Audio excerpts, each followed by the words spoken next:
J'ai une alimentation très saine, je mange peu de viande et de fromage, et pourtant j'ai un taux de cholestérol très élevé, de 3 grammes par litre. Comment ça s'explique et faut-il que je prenne déjà à mon âge des médicaments?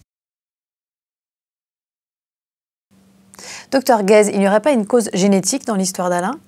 Très probablement. En fait, il faut savoir que le cholestérol a une origine double, une origine exogène qui est due à l'alimentation et une origine endogène, c'est-à-dire le cholestérol qui est synthétisé par le foie.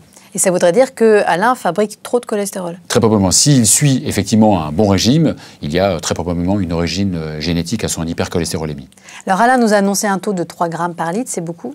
Alors 3 grammes par litre, c'est effectivement beaucoup, surtout s'il suit un bon régime. Quelle est la valeur normale? Alors la valeur normale, c'est aux alentours de 2 grammes par litre. Et une chose aussi est importante à savoir, c'est qu'en fonction des facteurs de risque associés, plus vous avez des facteurs de risque associés, plus le cholestérol doit être bas.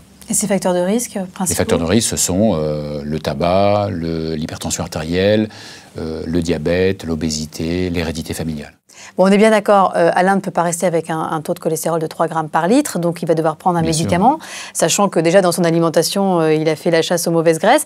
Mais est-ce que ce médicament, il va devoir le prendre toute sa vie? C'est pas systématique. Il n'y a pas de médicament. Je dis toujours qu'il n'y a pas de médicament à vie, sauf si on vous enlève un organe.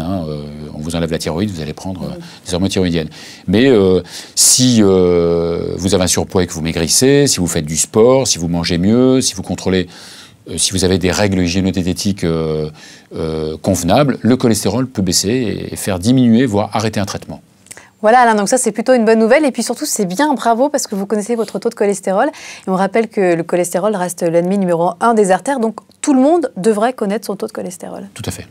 Merci Dr Guez.